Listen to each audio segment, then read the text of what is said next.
नमस्कार, मैं हूं मयूरिका और आप देख रहे हैं वीएनएम टीवी। उत्तरायण आ रही है, जिसे हम मकर संक्रांति के नाम से भी जानते हैं। उत्तरायण वैसे तो पतंग उड़ाने का त्योहार है, लेकिन इस त्योहार का धार्मिक और साथ ही खगोलीय भी काफी महत्व रहता है। बहुत सारी चीजें उत्तरायण के बाद मकर संक्रांति के दिन बदल जाती है, जिसका हमारे शरीर पर, हमारी ग्रहों पर भी काफी असर पड़ता है। मकर संक्रांति के दिन दान पुण्य की भी एक अलग ही महत्ता है, जो हिंदू धर्म में काफी महत्वपूर्ण मानी जाती है। क्या है मकर संक्रांति का महत्व और क्यों दान पुण्य इस दिन करना चाहिए, ये बात आज मैं आपसे शेयर करने वाली हूँ। और स्टूडियो में मेरे साथ मेहमान जुड़े हैं श्रुति शाह, जो मेडिकल एस्ट्रोलॉजर है, होलिस्टिक हीलर है, एनएलपी कोच है, हर्ब एंड ऑयल स्पेशलिस्ट है और वास्तु स्पेशलिस्ट भी है। श्रुति जी, बहुत बहुत स्वागत है आपका। श्री गणेशाय नमः। श्री गणेशाय नमः। आज हम बात करने जा रहे हैं मकर संक्रांति के बारे में। मकर संक्रांति यानी धनु राशि में से सूर्य नारायण जब मकर राशि में प्रवेश करते हैं तब उसको मकर संक्रांति कहा जाता है। संक्रांति यानी दो चीजों का मिलन। और हर एक महीने में, जैसे कि फरवरी, जनवरी, मार्च, अप्रैल, हर एक मास में भी संक्रांति होती है, लेकिन ये मकर सूर्य के साथ स्थिर है और इसलिए मकर संक्रांति का बहुत महत्व माना गया है। कहा जाता है कि ये मकर संक्रांति का जो पर्व है वो पर्व देवकर्म, पितृकर्म और दान पुण्य के लिए बहुत माना जाता है। तो जब हम खुले आसमान के पास जाते तो उसका भी एक महत्व है। तो आज हम बहुत डिटेल्स में बात करेंगे थोड़ी पर्व के बारे में, कि जिस दिन शनि महाराज के पास पिता सूर्य जब उनके मिलने गए थे, छाया देवी को और शनि महाराज को, तो शनि महाराज ने सूर्य नारायण का स्वागत तिल से किया था। तो उस दिन तिल से उनका स्वागत करने पे सूर्य नारायण ने आशीर्वाद दिया कि जो जो तिल का दान करेंगे, जो जो तिल का उपयोग करेंगे, जो भी कर्म में तिल का उपयोग किया जाएगा, उन पे बहुत शुभ कर्म की फल मिलेगा और शनि महाराज की बहुत सारी कृपा होगी। इसलिए उस दिन तिल का बहुत महत्व है। कहा जाता है कि 3 लोगों को बहुत दान देना चाहिए। जिसका विवाह है, जिसकी शादी हो रही है, जो गर्भस्थ है, जिसने गर्भधारण किया है, जिसने प्रसव काल से बाहर निकले हैं, जिनके घर में कोई शुभ दिन है या जिनके घर में जिनका शरीर छूट गया है, वो भी दिनों में जिसका दान किया गया है। वो दान बहुत सारे प्रकार के होते हैं। आप कर्म से भी दान कर सकते हो, मन से भी दान कर सकते हो और कुछ चीज दे के भी, पदार्थ से भी दान कर सकते हो। तो ये दान करने का उस दिन को बहुत महत्व बताया गया है। कहा जाता है कि उस दिन सूर्य नारायण की, सूर्य की जो तेज है, जो उनका प्रकाश है, वो हमारे शरीर को बहुत स्वस्थ और तंदुरुस्त रखता है। इसलिए हम अवकाश में जाते हैं, वहाँ उस दिन पतंग चगाते हैं, उस दिन तिल गुड़ खाते हैं। कहा जाता है कि तिल गुड़ खाओ और गुड़ गुड़ बोलो, यानी उस दिन से बहुत सारा शुभ होने वाला है। शादी विवाह का दिन होने वाला है, हर एक चीज पे शुभ तत्व आने वाला है, यानी मीठा करना चाहिए। इसलिए गुड़ खाने का, गुड़ का सेवन करने से जो भी नकारात्मक यानी हमारे शरीर की जो भी ओजस कम होने वाली होती है, इसलिए वो वाइटलिटी बढ़ाने के लिए हम गुड़ खाते हैं। और उस दिन हम खाते हैं खिचड़ी। कहा जाता है कि जब भी हम घर से बाहर आते हैं तो हम क्या खाते हैं? खिचड़ी खाते हैं, क्योंकि हम बहुत बाहर का खाना खाया हुआ होता है और सुपच्य खुराक है। तो तब भी भगवान भी जब भी उठते हैं तब बोलते हैं कि बहुत दिन हो गया, हमें ठीक नहीं लगता है, तो हमें ऐसा पौष्टिक आहार खिलाओ जो खाने से हमारा मन और तन स्वस्थ और तंदुरुस्त हो। इसलिए बाजरे का खिचड़ा खाया जाता है और वही हम गाय को भी खिलाते हैं। मेरी आपसे एक नम्र विनती है कि उस दिन तो खिलाओ गाय को, लेकिन इतनी मात्रा में ना खिलाओ कि उनको डाइजेस्ट में तकलीफ हो, उनको पचन क्रिया तकलीफ में हो जाए। ही वही चीज खिलाते हैं, क्योंकि उस दिन वही चीज खिलाएंगे। तो थोड़ा सा उसके लिए बाजू भी रखो और दिन हफ्ते बार किया करो, क्योंकि उनके कर्म के लिए जो निकाला गया पदार्थ है, वो पदार्थ तो उनके लिए ही है, यानी वही फल मिलेगा। और उस दिन बोला जाता है कि बहुत सारी हमारी जो देवी देवता हो और हमारे घर में जो पितृ हो, उनकी भी पूजा करने का विशेष प्रयोग बताया गया है।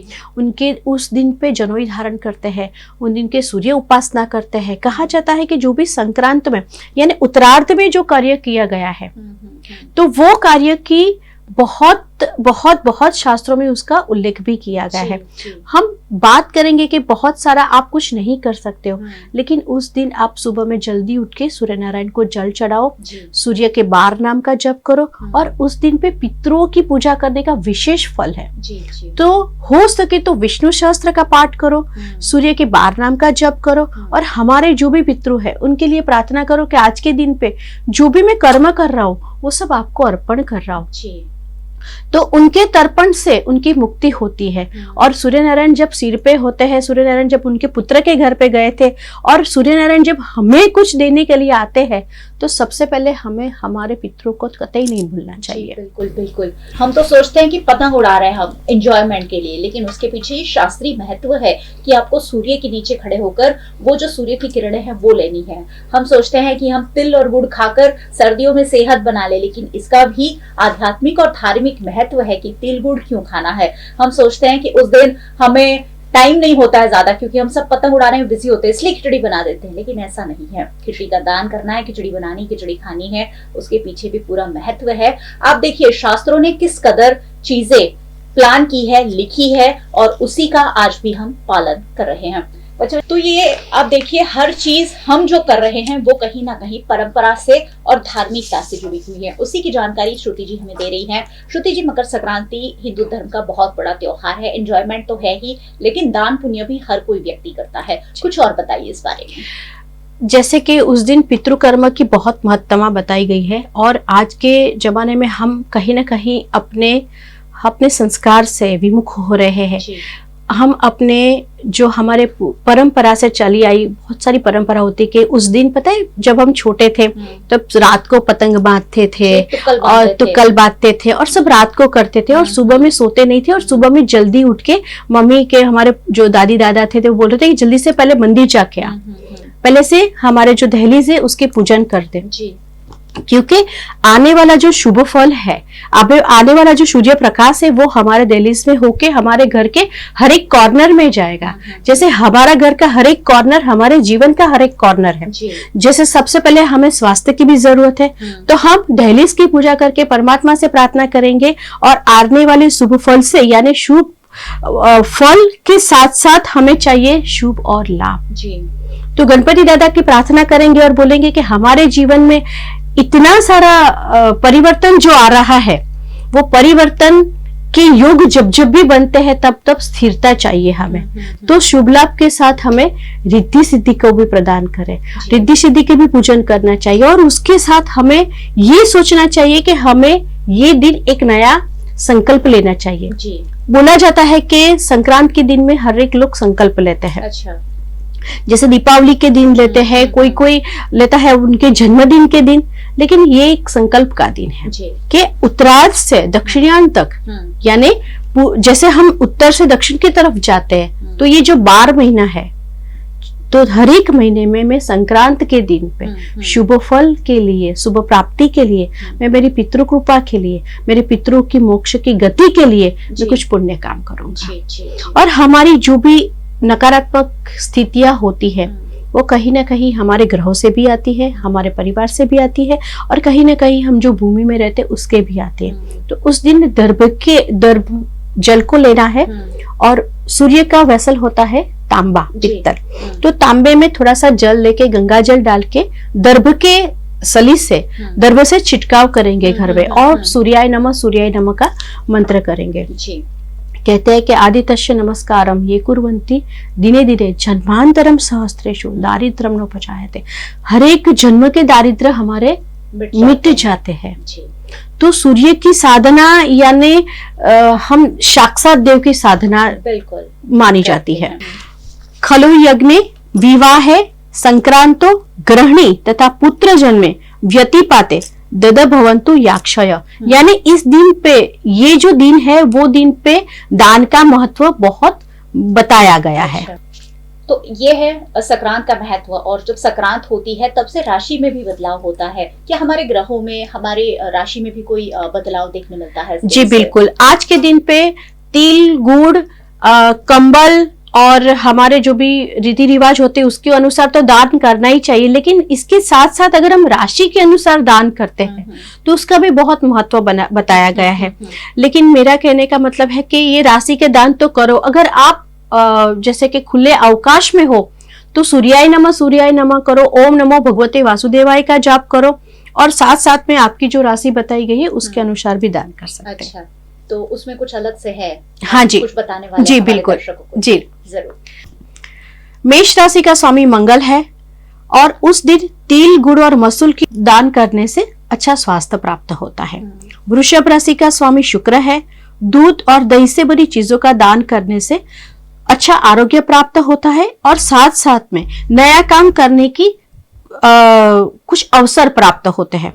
मिथुन राशि का स्वामी बुध है। तिल के बने हुए लड्डू का दान करने से उनके आने वाले दिनों में कुछ शुभ फल प्राप्त होंगे।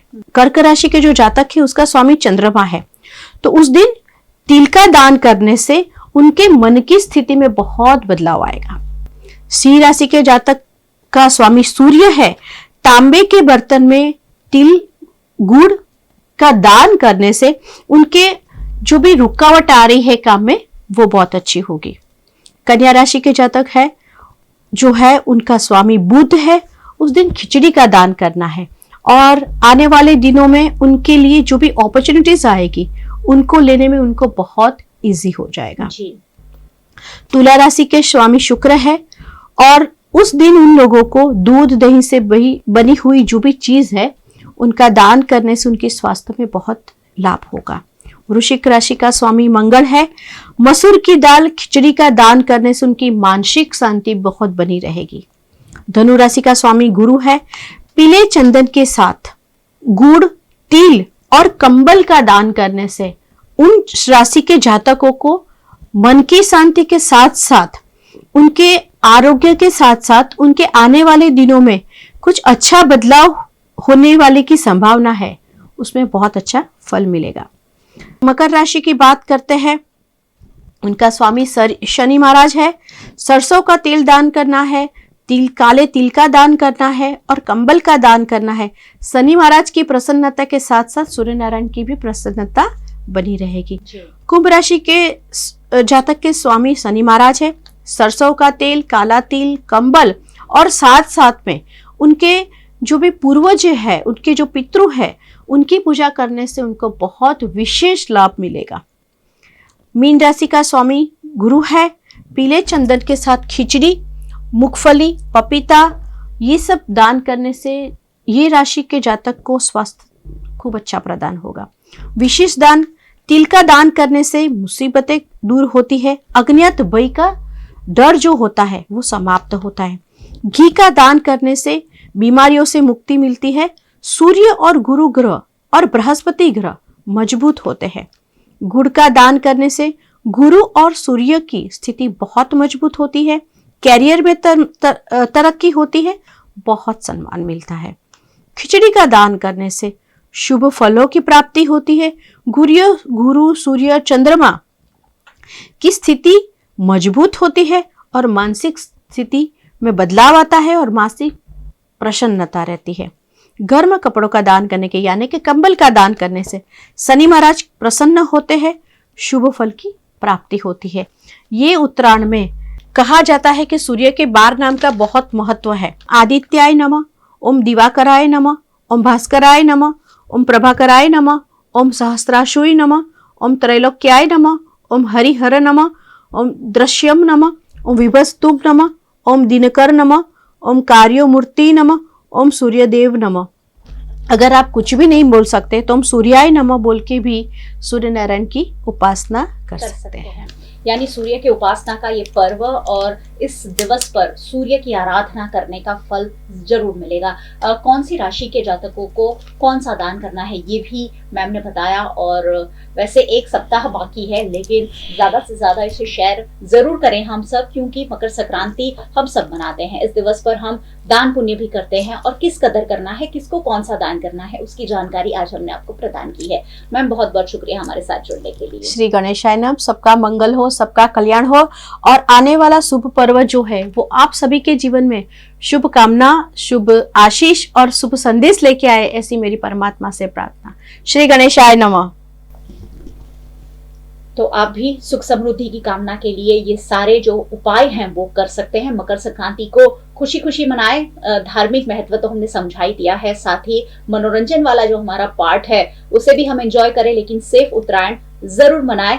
वीएनएम जरूर देखते रहें, क्योंकि यहाँ वही बातें हम चर्चा करते हैं जो सीधी सीधी आपसे जुड़ी है। यूट्यूब चैनल पर आप हमें देख रहे हैं, देखते रहिए और सब्सक्राइब कर लीजिए और बेल आइकन प्रेस कर दीजिए ताकि वीएनएम का हर अपडेट सबसे पहले आप तक पहुंच सके। साथ ही आप हमें फेसबुक पर देख रहे हैं, शेयर कर लीजिए। आप हमें ओटीटी प्लेटफॉर्म्स पर देख रहे हैं, डेली वन, वोडाफोन टीवी, जियो टीवी और जियो टीवी फाइबर 498 नंबर के चैनल पर वीएनएम टीवी को लगातार रोजाना 2400 घंटे देखा जा सकता है। देखते रहिए वीएनएम, जुड़े रहिए वीएनएम के साथ। नमस्कार।